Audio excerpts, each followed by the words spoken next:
बिल्कुल बाज़ार बंद करवा दिया। फिर उससे तीसरे दिन वहाँ पर रैली निकली, बहुत बड़ी रैली थी जी, उसमें कि भाई मार देंगे और यहाँ से भागना पड़ेगा, बहुत कुछ कहा जी मुसलमानों के साथ, और मारपीट भी गई देखो कुछ लोगों के साथ। हमने तो बोला उनको, मैंने कहा भाई हम तो यहाँ के पैदाइश हैं, हम कहाँ जाएंगे, हमारा घर तो कहीं और है नहीं है। हमारे पिताजी तो ये समझ लीजिए 45 साल पहले जहाँ से भी छोड़ कर आए होंगे भाई, आ गए अब यहीं पर बस गए हैं, तो हमारा तो घर यही है, हमारी तो मातृभूमि यही है, तो हम छोड़ के कहाँ जाएंगे। उन्होंने बोला कि नहीं, सबको जाना पड़ेगा यहाँ से।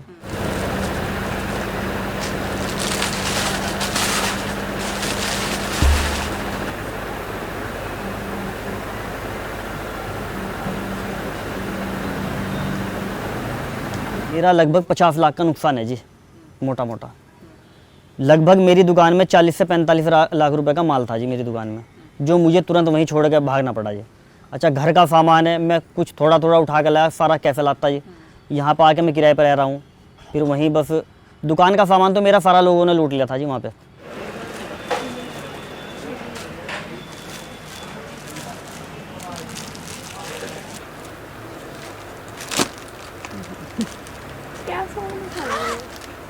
मुझे भी दिखा रही।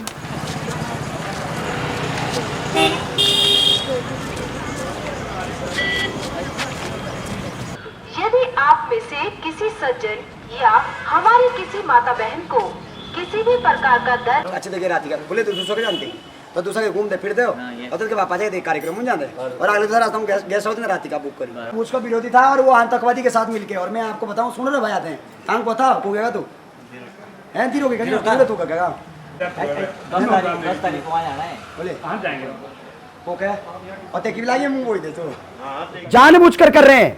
और सिर्फ व्यापार जिहाद को बढ़ावा देने के लिए कोई बालाजी क्या नाम उसका बालाजी की दुकान खोल रहा है, कोई शिव ढाबा खोल रहा है, कोई वैष्णो ढाबा खोल रहा है। अरे भाई अब्दुल ढाबा खोलो ना, कोई प्रॉब्लम नहीं, कोई खाएगा तो खाएगा, कोई प्रॉब्लम नहीं है, उसमें प्रॉब्लम क्या है। अच्छा, आपको हर होटल में हलाल सर्टिफाइड चाहिए, ऐसा हो रहा है। और जौनसार के लोग विकास में कालसी में यहाँ पर बोल नहीं पा रहे कि आखिर होगा क्या। मैं आपको बताऊं, जो जमात के जो मेंबर है, इस भारत को परम वैभव पे ले जाना है तो आप भारतीय जनता पार्टी के सिवा आपके पास कोई ऑप्शन नहीं है। और यदि 20 साल आप रुक गए तो 21वें साल पे आपको या तो आप कहा जाओगे या तो देश से बाहर जाइए, देश के अंदर रहना है तो गोल टोपी पहनिए राष्ट्रपति के। यदि भारत के अंदर ऐसा हो तो फिर कैसा होगा। इसलिए उत्तराखंड के अंदर भी इस तरीके का काम हो रहा है, जा रहा है उतना ही ज्यादा वहाँ डिस्ट्रक्शन नहीं बढ़ता जा रहा है। वो तो एकदम शुद्ध रूप से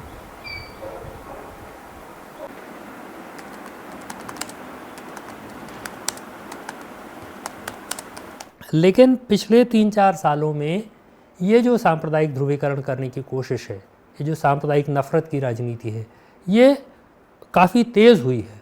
और एक तरह से लगता है कि राज्य की सत्ता में जो लोग हैं या कहिए कि जो मुख्यमंत्री हैं, तो वही फ्रंट से इस कैंपेन को लीड करते हैं, वही सबसे पहले लव जिहाद और लैंड जिहाद जैसी शब्दावली का इस्तेमाल करते हैं, जो कि एक तरह से असंवैधानिक है, अनकॉन्स्टिट्यूशनल शब्दावली है। लेकिन वो जब तो सत्ता का सीधा संरक्षण एक तरह से इस तरह के एलिमेंट्स को है, और इसलिए बहुतेरी बार इस पर सवाल उठाने के बावजूद बहुत कार्रवाई नहीं होती। पर्चा पोस्टर और प्रोटेस्ट तो एक हो ही जाता है श्रीनगर में।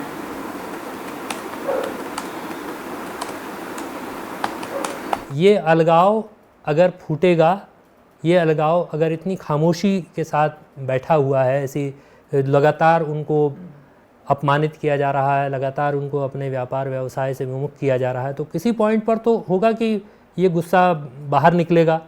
आखिरकार उनके साथ सम्मानजनक व्यवहार तो नहीं हो रहा है, तो जाहिर सी बात है कि उसके परिणाम तो अच्छे नहीं होंगे।